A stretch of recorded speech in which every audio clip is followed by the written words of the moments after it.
দর্শক আসসালামু আলাইকুম। এমআর মহান মুন্সি ফেসবুক পেজ থেকে আপনাদেরকে স্বাগতম। আমি এই মুহূর্তে দাঁড়িয়ে আছি পটুয়াখালী জেলার রাঙাবালী উপজেলার চর মোন্তাজ ইউনিয়ন থেকে। এখানে আমাদের জীবনযাত্রার মান এতটা খারাপ যে শিক্ষা ব্যবস্থা, রাস্তাঘাট, বেড়িবাঁধ এবং চিকিৎসা ব্যবস্থা, বৈদ্যুতিক ব্যবস্থা এবং সবকিছু মিলিয়ে আমরা ভালো নাই।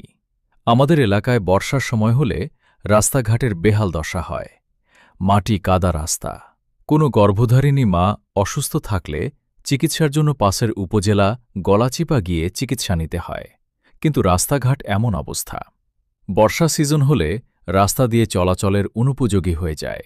এর জন্য অনেক মা চিকিৎসার অভাবে মারা যায়। সরকারের কাছে এইটুকু আবেদন, চিকিৎসা ব্যবস্থা, রাস্তাঘাট, বেড়িবাঁধ এবং শিক্ষা ব্যবস্থা এই দিকে যেন খেয়াল দেওয়া হয়।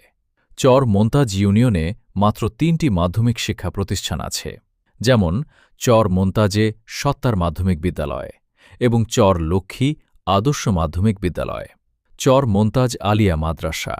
এছাড়া অন্য কোনো মাধ্যমিক শিক্ষা প্রতিষ্ঠান না থাকার কারণে দেখা যায় অল্প বয়সে কিশোর কিশোরীরা বাল্যবিবাহে আবদ্ধ হয় এবং নেশার জগতে চলে যায়। চর মোন্তাজের প্রধান পেশা হল মাছ ধরা এবং কৃষিকাজ। শিক্ষা ব্যবস্থা না থাকার কারণে অল্প বয়সে কিশোরেরা জেলে হয়ে যায়, কৃষক হয়ে যায়। যাদের সামর্থ্য থাকে তারা শহরে গিয়ে লেখাপড়া করে। তাই সরকারের কাছে এইটুকুই আবেদন যে আমাদের চর মোন্তাজের শিক্ষা ব্যবস্থা, চিকিৎসা ব্যবস্থা, যাতায়াত ব্যবস্থা এবং বেড়িবাঁধের কাজগুলো করা হয়। এইটুকুই প্রত্যাশা রেখে আমি আমার সংক্ষিপ্ত আলোচনা এখানেই শেষ করছি। খোদা হাফেজ। আর সকলের কাছে এইটুকুই আবদার, ভিডিওটি বেশি বেশি শেয়ার করে দিবেন।